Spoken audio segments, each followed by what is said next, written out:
On est ravis de vous recevoir. Un skipper suisse, c'est pas très courant. Alan Roura, Nicolas, dans un mois, c'est le départ du 8e Vendée Globe. Du 8e Vendée Globe, je rappelle, course autour du monde, sans escale, sans assistance, départ des Sables d'Olonne, donc le 6 novembre.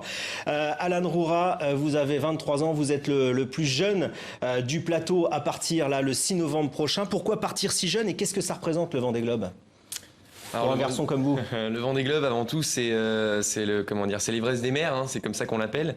Donc, comme vous l'avez dit, c'est une course en solitaire, sans escale, sans assistance, sur un bateau de 18 mètres. Donc voilà, c'est déjà des bateaux assez conséquents. Faire un Vendée Globe, je pense qu'on peut pas dire ce que c'est exactement sans l'avoir vécu une fois dans sa vie.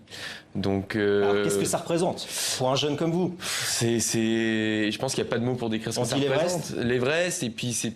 Je pense que le projet d'une vie aussi, c'est quelque chose d'assez incroyable. Monter un projet pareil à 23 ans, c'est assez hard. Donc, parce qu'il n'y a pas seulement que la course, il y a aussi avoir le budget, trouver le bateau. Vous avez un budget de combien d'ailleurs pour ce bateau ? La Fabrique, hein, c'est le nom de votre sponsor. Exactement, le budget au jour d'aujourd'hui, on est à 350 000 € à peu près, ce qui est un des plus petits budgets de la flotte. On a eu de la chance d'avoir la Fabrique qui est arrivée dans le projet il n'y a pas si longtemps et nous aider à y arriver. Voilà, c'est la difficulté aussi de ce genre de projet, c'est de partir avec des petits moyens, une petite équipe. Alors là, vous avez récupéré un bateau, c'est le Super Bigou de Bernard Stamm, un autre Suisse qui avait participé. Il y a aussi Dominique Vabre qui avait participé au Vendée Globe. Est-ce que vous avez travaillé techniquement dessus, évidemment ? Là, clairement, les 8 derniers mois ont été. Qu'est-ce que vous avez travaillé ? Tout. En fait, le bateau a été entièrement refait à neuf, donc il a fallu mettre les mains dans la colle, dans la peinture, dans la mécanique pour avoir ce résultat. Ce qui est très intéressant parce qu'un skipper, c'est aussi, c'est pas que la navigation, c'est aussi la préparation du bateau. Et je trouve très important de faire partie de cette rénovation du bateau pour connaître exactement qu'est-ce qui peut se passer en mer. Donc c'est pour ça que ça a pris pas mal de temps, mais aujourd'hui, je connais mon bateau par cœur. Oui, et d'autant plus qu'elle le disait, Isabelle, tout à l'heure, vous avez passé seulement, vous rappelez, 3 mois, un petit peu plus de 3 mois sur Terre depuis le début de votre naissance, c'est à peu près ça, c'est ça ? Ouais, c'est à peu près ça, ça dépend. Mais, mais vous êtes un super bricolo parce que vous avez passé toute votre enfance sur la mer et donc vous êtes un bon bricoleur et c'est important lorsqu'on participe au Vendée Globe. Ah, c'est obligatoire, je pense que c'est obligatoire. Comme je disais tout à l'heure, la régate, la course, c'est une chose, mais c'est une course autour du monde. On va y passer en moyenne 3 mois. Tout peut arriver sur le bateau, on doit être prêt à tout. Donc c'est vraiment la base pour moi, c'est vraiment de connaître son bateau et de pouvoir réparer ce qui va casser pendant ce tour du monde. Alan Roura, vous êtes plutôt un aventurier ou un régatier ?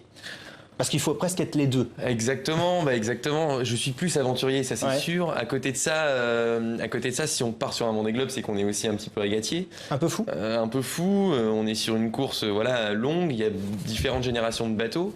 Le mien est d'une ancienne génération. On est plusieurs dans ce cas-là, donc il y aura une course dans la course et on va essayer de sortir un petit peu du lot. Je vous pose la question, foil ou pas foil ? Dériveur classique ou foil ?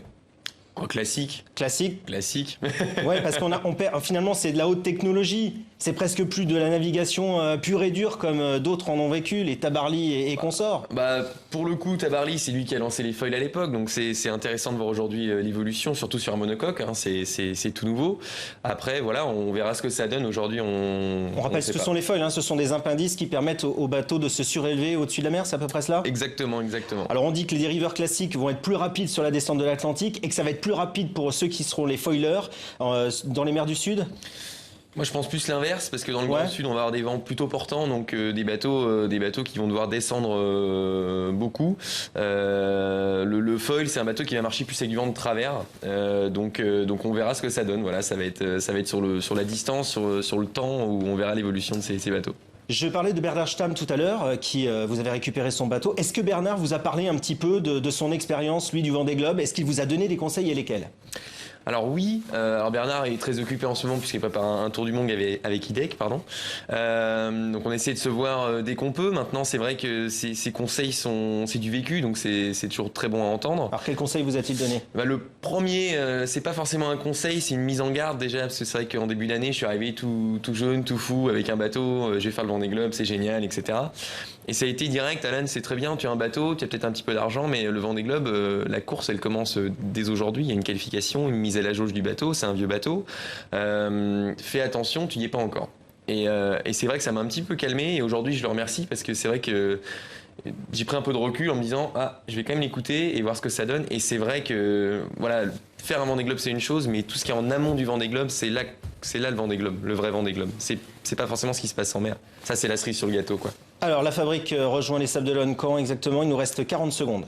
La fabrique rejoint les Sables d'Olonne à partir du 13. On partira de Lorient pour être là-bas le 14. Ok, vous essayez de faire aussi bien qu'Hélène MacArthur en 2000-2001, 24 ans, elle termine deuxième. On vous souhaite quoi, Alan?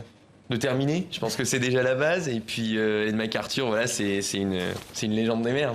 Bien, eh ben Alan, bon vent, bonne chance à vous. Et puis de toute façon, on vous reverra sur les pontons des Sables d'Olonne avant et on souhaite après. Merci beaucoup. Vous y serez, Nicolas Dudouis. Merci beaucoup, Alan Roura. Merci à vous, Nicolas. Merci à vous, téléspectateurs, d'avoir suivi ce journal. Excellente suite de programme sur TV5 Monde. Bon dimanche.